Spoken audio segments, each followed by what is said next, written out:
जय जगन्नाथ सांग मैंने आशा करुँच आप भल थे।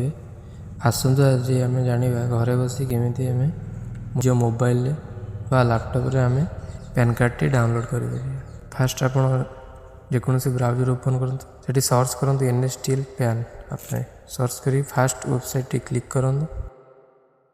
NSDL पोर्टाल टी सक्सेसफुल भाव ओपन हो देन तापर डाउनलोड ई पैन पर क्लिक करूँ। डाउनलोड ई पैन पर क्लिक करूँ आपणकर पैन नंबर टी एंटर करूँ एवं आपणकर आधार नंबर एंटर करूँ।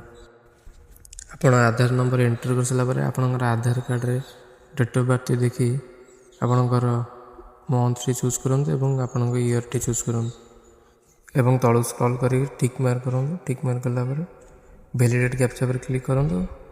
लिखाई select all image with car जो कार देखा सिलेक्ट कर वेरीफाई कर दिखाँ। नेक्स्ट स्टेप आप स्क्रॉल करूँ एवं मोबाइल नंबर जोटा तो टिक मार्क कर जेनेरेट ओटीपी पर क्लिक करूँ। रजिस्टर्ड मोबाइल नंबर ओटीपी जाइए ओटीपी देखी फिल कर दिखाँ एवं वैलिडेट पर क्लिक करूँ। वैलिडेट पर क्लिक कर सारापर नेक्स्ट स्टेप आप नेक्स्ट पेज रे continue with download e PAN card पर क्लिक करूँ। ई पैन कार्ड डाउनलोड करने आपको किसी पेमेंट करा पड़ो। से पेमेंट अमाउंट है 8 टଙ୍କା 26 पैसा 8 टଙ୍କା 26 पैसा गोटे पेमेंट कर आई एग्री पर क्लिक कर पे कन्फर्म पर क्लिक करूँ। तापर आप यूपीआई पर क्लिक कर यूपीआई पेमेंट करेंगे यूपीआई थ्रू ना नेट बैंकिंग थ्रू करेंगे।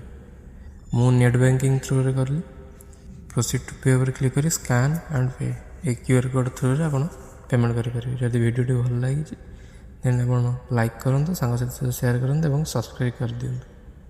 Thank you.